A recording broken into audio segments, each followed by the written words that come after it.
This has got to be one of the most exciting times of human history in terms of the pace at which technological change is occurring. Recession and crisis and difficult times, history has shown time and again, is when there is the most opportunity for breakthrough thinking. All of these things are encouraging us, are forcing us to come up with ideas and solutions faster than ever before. Innovation, simply defined, is fresh thinking that creates value. Innovation is our biggest tool within the human race for dealing with all our problems. You're seeing some of the best ideas come from the bottom up, and the bottom of the pyramid market has now been realized, but not only by companies, but by entrepreneurs in developing countries themselves. We are becoming a sort of renaissance type of economy, and that means you're looking for inspiration from many, many different sources, not necessarily your own narrow field of experience. Thanks to globalization and what I call Googleization, you can have great ideas from any corner of the world connecting with markets and finance anywhere else. This truly is an age of ubiquitous innovation. When I think of infrastructure, at least public infrastructure, I think about the things that make it possible for an economy to grow, that are necessary for an economy to grow. I think infrastructure, as you go up the income scale, starts meaning a broader set of things. It means physical infrastructure like that. It also means, non-physical infrastructure. It's the tools you need for human activity to be successful.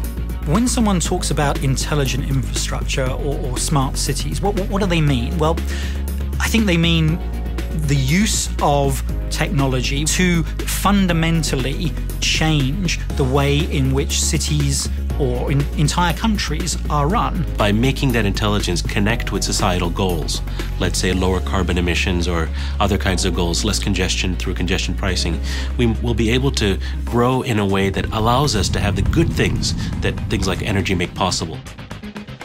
The one natural resource I know we have in infinite capacity is human ingenuity.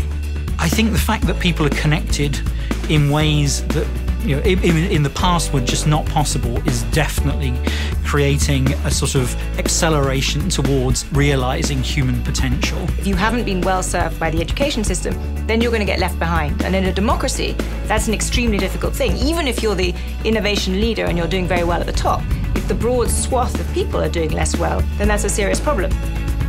One of the great ironies of The Economist is our name comes from economics, the dismal science, and yet our outlook on the world is, I think, fundamentally incredibly positive.